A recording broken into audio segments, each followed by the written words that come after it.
L'élévation d'Alfred Dreyfus au grade de général de brigade rend hommage à un officier de l'armée française injustement condamné qui a servi la France jusqu'au bout et au péril de sa vie.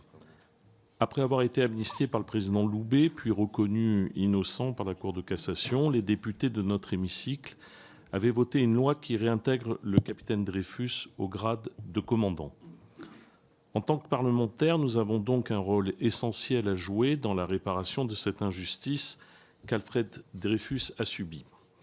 Bien avant le dépôt de la présente proposition de loi, Éric Ciotti, vous l'avez dit, avait soumis à la représentation nationale 2 résolutions.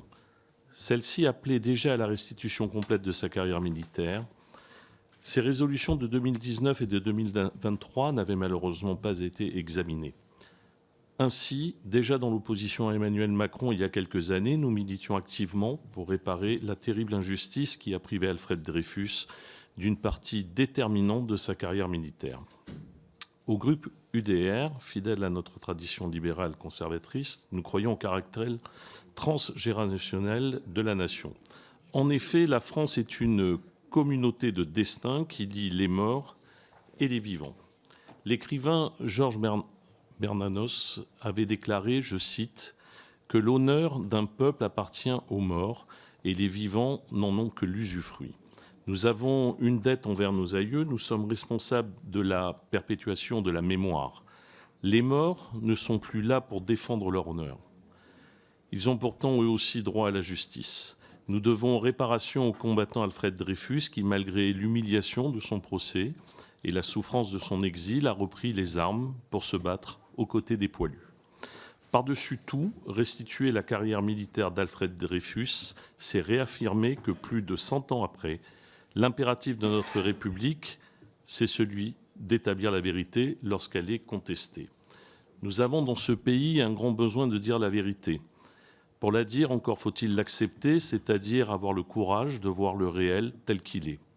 Seul un diagnostic lucide permet aux gouvernants, y compris aux législateurs, de mener des réformes courageuses à la poursuite du progrès au service des Français. Ce sont les mots de Charles Péguy que nous devrions plus que jamais nous appliquer. Lui aussi est un héros de la Grande Guerre, officier de l'armée française, tragiquement tombé au champ d'honneur contre l'envahisseur.